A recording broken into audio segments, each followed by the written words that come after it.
मसीह में आप सबकी सलामती हो। मेरा नाम है कामरान और आप देख रहे हैं बच्चों का यसू। तो मेरे अजीज़ों, हाजिर हूँ अपनी कहानी के अगले हिस्से में, जिसमें मैं आपको बताऊंगा कि काहिन अपने भाई हाबिल का कत्ल क्यों करता है और खुदा उसको क्या सज़ा देता है। तो बिना टाइम को वेस्ट किए चलिए शुरू करते हैं। काहिन और हाबिल। आदम और हवा के दो बेटे थे जिनके नाम काहिन और हाबिल थे। हाबिल चरवाहा था और काहिन खेती बाड़ी करता था।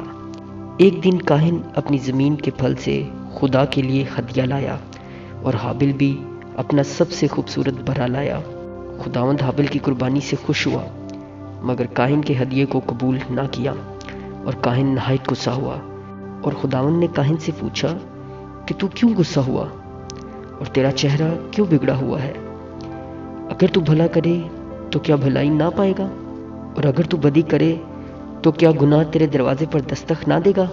गुनाह तुझे खा जाना चाहता है, मगर तू उस पर गालिब आ सकता है।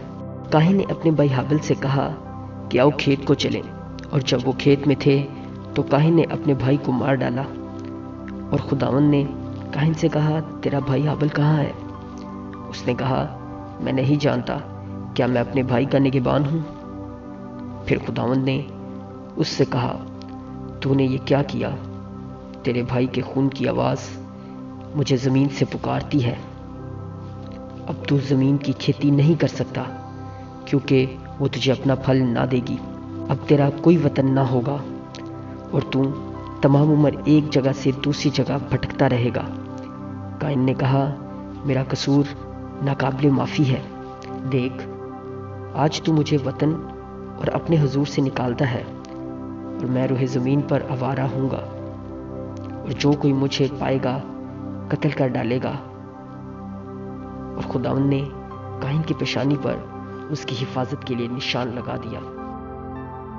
अगर आपको मेरी ये वीडियो पसंद आई है तो इसको लाइक कीजिएगा और अपने दोस्तों के साथ शेयर कीजिएगा, और हाँ, चैनल को सब्सक्राइब कीजिएगा ताकि खुदा का कलाम मुझ तक पहुँचता रहे। मसीह में आप सबकी सलामती हो। आमीन।